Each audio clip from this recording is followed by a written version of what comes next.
tahun 2013-an. Ada seorang ibu-ibu yang kerja di panti asuhan, kayak ibu panti gitu loh. Kita sebut aja namanya Bu Jihan ya.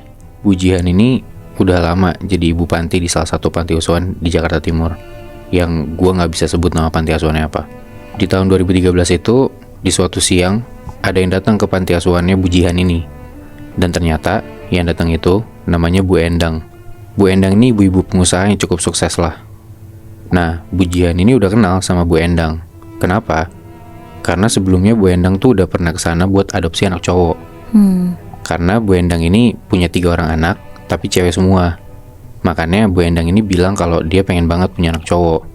Saat itu yang diadopsi namanya Ahmad, cowok, umurnya masih 8 tahunan saat itu. Dan itu 3 tahun lalu. Jadi kayak 2010-an lah. Nah di 2013 ini Bu Endang datang dan dia ngomong kalau dia mau adopsi anak lagi, anak cowok. Bu Jihan seneng dong, ya ada orang baik yang mau adopsi anak lebih dari sekali gitu di tempatnya dia. Hitungannya ya bantu panti banget. Tapi ternyata Moy, Bu Jihan ini ngadopsi anak lagi gara-gara Ahmad itu meninggal Moy. Dan kata Bu Endang, meninggalnya gak lama setelah diadopsi gara-gara kecelakaan. Ya Allah. Bu Jihan kaget banget karena ya anak pantinya gak lama setelah diadop ternyata kecelakaan, dan dia baru tahu beberapa tahun setelahnya gitu loh. Baru tahu barusan setelah dikasih tahu sama Bu Endang. Ya udah tuh, singkat cerita, Bu Endang adopsi lagi satu anak cowok, masih sekitaran SD lah. Namanya sebut aja Rian. Dan ya setelah proses segala macem, ya akhirnya Rian ikutlah sama si Bu Endang ini ke rumahnya. Rian berarti umurnya pas diadopsi sama kayak si itu ya? Hampir sama lah, SD gitu Moy. Nah pas terakhir Rian itu dijemput sama Bu Endang ke rumahnya. Nah minggu depannya Bu Jihan ini nyamperin ke rumahnya Bu Endang buat nanya di mana TPU tempat si Ahmad ini dimakamin yang beberapa tahun lalu meninggal. Karena Bu Jihan itu mau ziarah ke sana. Ya anak pantinya meninggal, ya dia mau ngelayat lah gitu, mau ngedoain. Iyalah. Sampai di rumahnya Bu Endang di daerah Jakarta Barat, Bu Jihan ini ketemu sama anaknya Bu Endang yang paling tua. Kita sebut aja namanya Tia. Tia ini ya kira-kira anak-anak SMA baru lulus gitulah.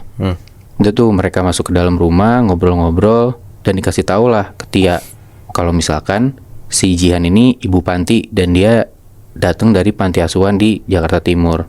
Dia mau ngelayat anak angkatnya Bu Endang yang meninggal beberapa tahun lalu. Sekalian mau nengokin si Rian yang udah dibawa sama Bu Endang. Tia ngedenger Bu Jihan ini siapa tuh kayak rada-rada bingung. Karena yang dia tahu, Ahmad yang beberapa tahun lalu ada di rumahnya dia, nyokapnya bilang kalau itu tuh anak teman nyokapnya yang dititipin di sana, bukan anak angkat. Begitupun Rian. Setelah seminggu lalu Rian itu ada di rumahnya Tia, nyokapnya itu ngakunya kalau ini tuh anak teman nyokapnya yang dititipin di situ. Jadi bukan anak adopsi. Emang kenapa tuh, Bi? Nah, nyokapnya tuh kayak ngasih alasan sekejap gitu aja loh, Nat. Kayak ngasih alasan gampang gitu loh. Kalau yang Tia tahu, Ahmad maupun Rian itu tinggal di rumahnya Tia tuh cuma sehari 2 hari. Habis itu masing-masing dari mereka pergi sama nyokapnya Tia dan gak pernah balik lagi.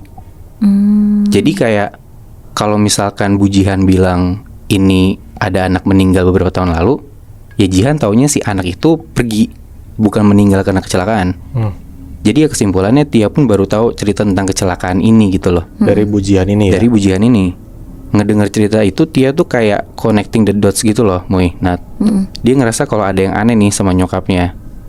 Nah, sedikit background ya. Si Tia ini, bokap nyokapnya tuh pengusaha yang bisa dibilang sibuk banget, bener-bener sibuk. Mereka berdua tuh sama-sama kerja buat ngurusin restorannya mereka. Jadi bisa dibilang ya Tia itu nggak deket sama bokap nyokapnya dan selalu diurusin sama bibinya yang ada di rumah.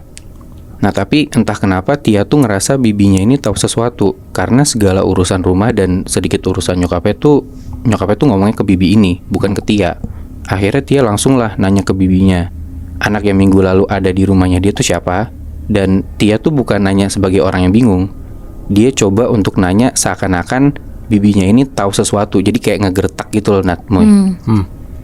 Jadi yang awalnya bibinya itu rada-rada ngelak, bilang gak tahu segala macem, akhirnya Tia bilang kalau misalkan Tia tuh tahu Rian yang minggu lalu ada di rumahnya dan Ahmad yang beberapa tahun lalu ada di rumahnya itu bukan anak teman nyokapnya, tapi anak dari panti asuhan. Dan kalau emang beneran si Ahmad itu meninggal gara-gara kecelakaan dan nyokapnya nyembunyiin sesuatu, Karena nyokapnya bohong kan. Tadinya bilang kalau itu anak teman nyokapnya. Nah Tia bilang kalau bibinya ini bakal dilaporin ke polisi saat itu juga. Ini nanyanya depan bujihan juga, Bi? Betul. Ya karena cuman gertakan doang gitu loh dari si Tia ini ke si bibinya.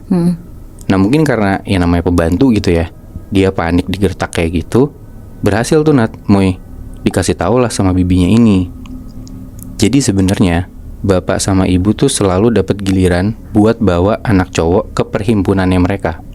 Perhimpunan apa? Nah, perhimpunan itu tuh kayak bibinya sebenarnya nggak tahu pasti apa, tapi kayak perhimpunan ini tuh punya acara besar gitu yang diadain setiap setahun sekali.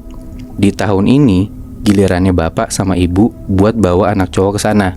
Bibinya masih bilang kayak gitu. Bibinya bilang, ya pastinya gimana sih saya nggak tahu non. Tapi yang pasti tiap malam acara besar perhimpunan itu, ibu pasti nanya dulu ke bibi, si non udah tidur belum? Pas mau balik nih, pas nyokapnya mau balik nih dari perhimpunan itu. Kalau si Tia udah tidur, barulah bapak sama ibu tuh pulang. Dan si bibinya bilang, begitu bapak sama ibu sampai rumah, badannya bapak sama ibu tuh kayak bau amis banget. Terus bibinya bilang, bibi cuma tahu itu aja non, selebihnya bibi nggak mau tahu. Ibu pun nggak ngasih tahu apa-apa. Nah dengan info yang kayak masih setengah-setengah gitu, Tia ini masih bingung sebenarnya ini perhimpunan apa sih. Ya. Tia pun nggak pernah tahu bokap nyokapnya tuh ikut organisasi apa gitu kan. Ya dia cuma tahu bokap nyokapnya tuh punya usaha restoran dan emang bener-bener tiap hari ngurusin restoran itu gitu loh. Karena emang ya restorannya bisa dibilang cukup rame. Sisanya ya ketemu-ketemu orang mungkin buat janjian usaha atau apa, setahu Tia cuman kayak gitu doang. Dari situ ya si Tia cobalah maksa buat bibinya ini ngomong. Tapi ya bibinya nggak bisa jawab karena emang nggak tahu apa-apa. Tapi akhirnya bibinya ngomong kalau misalkan ada satu orang lagi yang biasa ngebantuin si bapak sama ibu, namanya Mang Jaka. Nah si bibi ini pun udah ketakutan gitu ngasih taunya Natmoy, ngasih tahu info ini. Takut si Tia tuh cepu ke bapak ibunya dan akhirnya nanti si bibi ini dipecat gitu kan. Dari info itu besokannya akhirnya Tia nyamperin nih sama si bujihan buat pergi ke Mang Jaka yang dikasih tahu sama bibinya. Nah dia samper, si Tia ini pergilah karena katanya si Mang Jaka ini kerja di salah satu TPU yang ada di Jakarta Barat. Yang mana ternyata ya setelah disamperin emang si Jaka ini salah satu tukang gali kubur di sana. Tia ngenalin diri, dia siapa, anaknya siapa. Bujihan juga ngenalin diri. Dan akhirnya Mang Jaka paham lah kondisinya seperti apa. Mang Jaka ini perawakannya kayak bapak-bapak biasa, umurnya 40-an, kurus dan ya emang kelihatan sebagaimana tukang gali kubur biasa. Mereka ngobrol tuh di deket TPU situ. Dan Mang Jaka tuh ngasih tahu apa yang dia tahu tentang yang dilakuin sama bokap nyokapnya Tia ini. Jadi bokap nyokapnya Tia itu ikut ke dalam sebuah sekte yang mana anggotanya ini ngadain semacam upacara tiap tahun di suatu malam buat ngelakuin persembahan. Dan yang ditumbalin itu harus anak cowok. Oh jadi pakai tumbal? Betul. Nah Mang Jaka ini ngerasa ya udah biasa ngelakuin kayak gini, toh dia dibayar juga lumayan duitnya buat nguburin mayat yang abis dipakai buat persembahan ini. Nah Mang Jaka bilang setiap anak cowok yang abis dipakai buat persembahan itu lehernya selalu robek dan dadanya juga kebuka. Terus jantungnya tuh pasti udah hilang. Selain itu, logikanya kan kalau dada kebuka, darahnya agak-agak berserakan gitu ya. Ini enggak, mayatnya tuh cenderung udah kering, kayak darahnya udah habis. Kalau yang dia denger, orang-orang di sekte itu, pas di upacaranya, mereka mandiin diri mereka sendiri pakai darah si persembahan ini. Dan mereka selalu ngelakuin itu tiap tahun, biar anggota-anggota dalam organisasi itu usaha mereka tetap lancar dan tetap aman-aman aja. Di akhir Mang Jaka bilang, ya kamu gak usah takut dan gak usah mikir mau laporin ini kemana-mana. Karena ya kalau sampai bocor dan makin luas, gak cuman kamu sendiri ataupun bujihan yang kena, tapi ya bapak ibu kamu juga pasti kena buat diapa-apain sama si organisasi ini. Sampai detik ini pun juga si Tia gak konfrontasi ke orang tuanya, Bi? Betul Moy, kayaknya lu berdua juga udah paham sih kalau misalkan organisasi atau sekte yang emang kuat, kayaknya kalau misalkan ada orang yang bocor juga, orang yang bocor itu sendiri yang bakal celaka duluan. Iya sih bener. Sebelum rahasia mereka tuh udah kebuka luas. Tapi kayak kasihan banget bujihan gitu loh, dia ngerasa kalau anak dia tuh diangkat buat dijagain gitu loh. tapi ternyata malah buat ditumbalin kan. Bener Muy. Berarti juga udah bertahun-tahun banget ya mereka ikut sekte itu, Bi. Soalnya kan udah sampai 2 kali kan anak panti itu kena. Iya bener.